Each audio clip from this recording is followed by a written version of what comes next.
You're damn right about that. What did you see unravel in that fourth quarter and overtime for you guys? We've had this game, it seems like so many times already this year.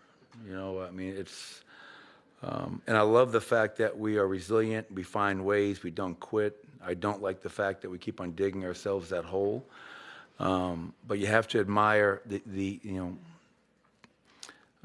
toughness to stay with it and not get down. I thought our bench was really good, to start that fourth quarter. They got us off to a good start, made them call the first timeout, and then obviously Nicole in the fourth quarter in overtime, Jamal, Russell Westbrook, I think he played 20-some-odd straight minutes, and he's just an incredibly conditioned athlete for him to go out there and get 21, 5, and 5. Julian, Peyton, I mean, everybody that played tonight. That's a character win as we start off this 5 games and 7 nights. And so we'll take it. I just told them, though, let's stop being a team that waits until the fourth quarter to really turn it on. But I really am proud of our group for finishing up this road trip 2-1, and now we're 4-1 in our last 5 games as we get ready to host Phoenix tomorrow night. Coach, what was it like coaching without timeouts virtually the entire fourth quarter and overtime? Well, overtime, the good thing is you get 2 back, so we had them. But obviously I had to burn through them tonight. As my former boss Pete Gillen used to say, you can't take them with you. And so I used them. And then I don't think Russ realized when he called his that, that gave us only 1 left. But that was the situation we were in.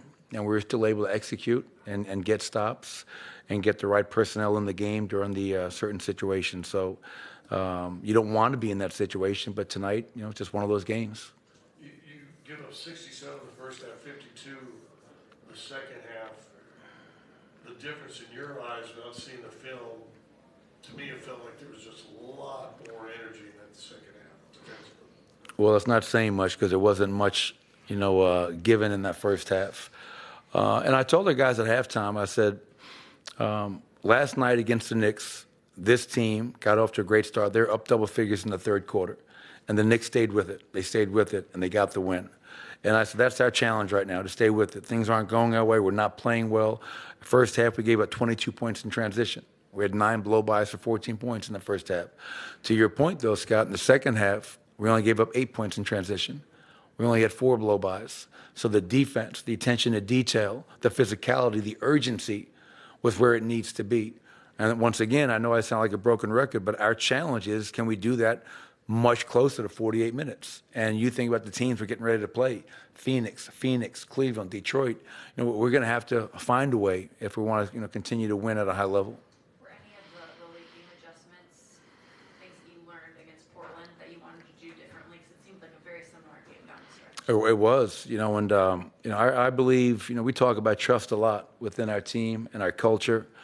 And we talked after the Portland game the next day, and we watched film, and I wanted to hear their thoughts on that last play when Simon scored.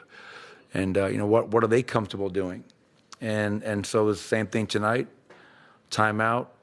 They have a chance to win the game at the buzzer. And I talked to our guys again, and we decided to do something a little bit different. And that's part of coaching, is giving guys ownership. And trust is not a hollow word. That's something that we try to live and breathe every single day amongst each other.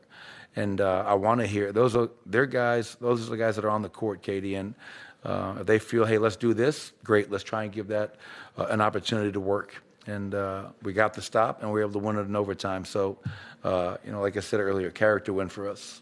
Coach, a lot of heroes tonight, but and I know that plus minus isn't everything, but I'm looking down here, and you've got Julian Strother played 20 minutes, and he was plus 20. What do you make of that? I should have played more minutes. That's what I make of that. It's bad coaching. Julian, you think about the lineup we had late in the game. CB, Julian, Russ, Peyton was out there for a stretch. So we're getting a chance to play some of our young players in really important, critical minutes, which can only help speed up their development, their continued development. But yeah, and the thing I'm most proud about, I thought Julian had a great look from 3 that didn't go down, but he shot it with confidence, which is what I love. But I felt that his defensive disposition tonight was where it needs to be. He might get scored on, but he was trying.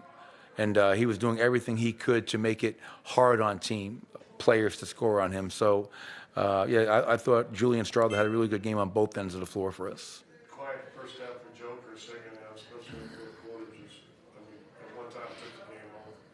Yeah, and that's what MVPs do. To your point, obviously, they were doubling him in the post quite a bit. We tried to get him in catch and shoot, tried to get him in some nail ISOs.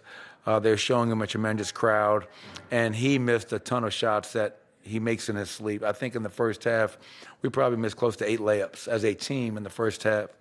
But, there he is, 27, 13, and 10.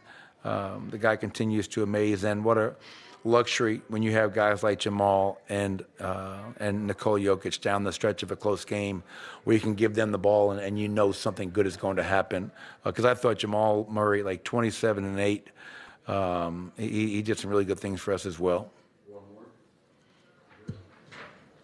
more. All right.